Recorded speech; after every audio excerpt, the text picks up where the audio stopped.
সেগুলা কি অপরাধে সে তার বাবাকে পাবে না, কি কারণে বাবার আদর স্নেহ থেকে বঞ্চিত হলো সেটা সে নিজেও জানতে পারবে না, কি কারণে সে তার বাবাকে হারালো সেটাও সে জানতে পারবে না। অসুখ হতো, মানুষ দেখতো, মারা যেত, সেটা ভিন্ন কথা। কিন্তু যেটার হাতে বাপ খুন, দর্শক, এমন একটি ঘটনা আমরা কখনো রামগঞ্জবাসী শুনবো সেটা কল্পনা করতে পারি নাই। আমরা প্রশাসনের কাছে অনুরোধ জানাবো, আমাদের রামগঞ্জটা শান্ত ছিল কিন্তু রামগঞ্জটাকে আবারও অশান্ত হয়ে গেল। রামগঞ্জের ভিতরে এই কয়েক মাসের ভিতরে আমরা দেখছি 10 থেকে 15 জন উপরে প্লাস মার্ডার বা খুন হয়েছে। এখন পর্যন্ত আপনারা জানেন মা মেয়েকে হত্যা করা হয়েছে, এরপরে আপনি জানেন যে মসজিদের ইমামকে হত্যা করা হয়েছে, এরপরে কিন্তু একজন বৃদ্ধ মহিলাকে স্বর্ণের জন্য হত্যা করা হয়েছে। এক এক করে এভাবে কিন্তু এখন পর্যন্ত 6 মাস বা 1 বছরের ভিতরে রামগঞ্জে 10 থেকে 15 জন মানুষ খুন হয়েছে। তো দর্শক, আমি শুধু একটা অনুরোধ করবো, আমি একজন গণমাধ্যম কর্মী হিসেবে এখানে আসার পর আসলে নিজেকে কন্ট্রোল করতে পারতেছি না। এই যে অসহায় বাচ্চাটি, এই যে এক ভাঙ্গা জীর্ণশীর্ণ ঘর, কি করে তাদের সংসার চলবে, কি করে তারা জীবিকা নির্বাহ করবে।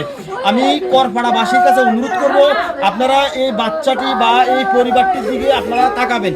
আমার আজকের ভিডিওর বিষয়টা হলো ঘাতকের সর্বোচ্চ শাস্তি এবং এই পরিবারটি কিভাবে সামনের দিকে চলবে। ভাই কথা ঠিক আছে, এই বাচ্চা দুটো কিভাবে লেখাপড়া করবে, কিভাবে মানুষের মতন মানুষ হবে। আপনাদের লক্ষ লক্ষ টাকা ফেতরা জাকাত দিবেন। আমি অনুরোধ করব এই হতদরিদ্র ফ্যামিলিটির দিকে আপনারা সবাই লক্ষ্য রাখবেন। আপনারা যদি সবাই একটু লক্ষ্য রাখেন, আমি আশা করি এই ছোট্ট এই পরিবারটি কষ্ট করতে হবে না। 5 থেকে 6 জন মানুষ খাবে, কোত্থেকে খাবে, যে রুজি করে খাওয়াইতো তাকে তো আপন বড় ভাই দুনিয়া থেকে সরিয়ে দিয়েছেন। ক্যামেরাম্যান একটু ঘুরাও চতুর্দিকে। আমি দেশবাসীর কাছে একটা অনুরোধ জানাবো যে আপনারা দেশ ও দূর প্রবাস থেকে যারাই দেখতেছেন আজকের এই ভিডিওটি, সবাইকে একটা অনুরোধ জানাবো, ঘাতকের সর্বোচ্চ শাস্তি প্রয়োগ নিশ্চিতের মাধ্যমে এই দেশে আইনের সুবিচার প্রতিষ্ঠা করার জন্য। আমি একটু ভাইয়ের সাথে কথা বলবো। এই ক্যামেরাম্যান একটু দিক ঘুরাও। ভাই, এমন ঘটনা কি আপনি কখনো দেখছেন? না, এরকম ঘটনা বাইরে তো বাইরে খুন হয়, এরকম ঘটনা দেখিনি। কি শাস্তি চান এখন আপনারা যেটা ভালো মনে করেন সেটা উপযুক্ত একটা শাস্তির দরকার। এই যে তোমার বাবাকে মেরে ফেলছে, তুমি কি শাস্তি চাও? ফাঁসি চাও? তুমি কি চাও? বাবাকে যে মেরে ফেলছে কি চাও? শাস্তি চাও? ফাঁসি চাও?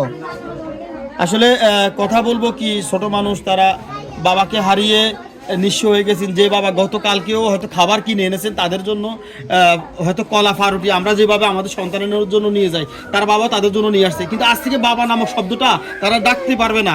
ঘাতকের সর্বোচ্চ শাস্তি চাই আমরা এখন একটু কথা বলবো যেই মারছে এবং যাকে মারা হয়েছে সেই মায়ের সাথে।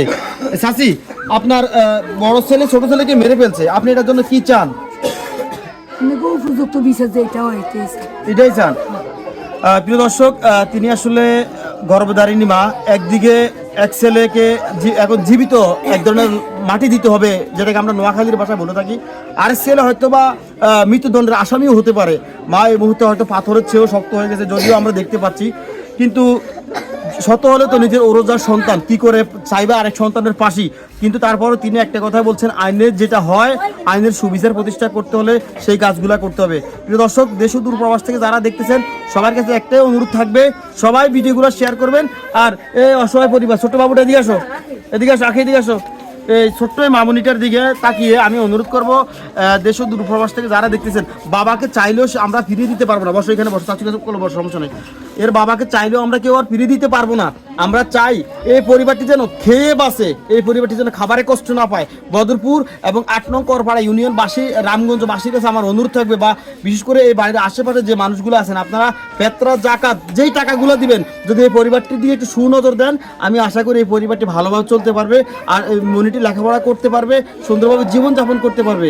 দর্শক, সবার কাছে এইটুকু অনুরোধ রেখে আজকের মতো আমি বিদায় নিচ্ছি। আল্লাহ হাফিজ, আসসালামু আলাইকুম।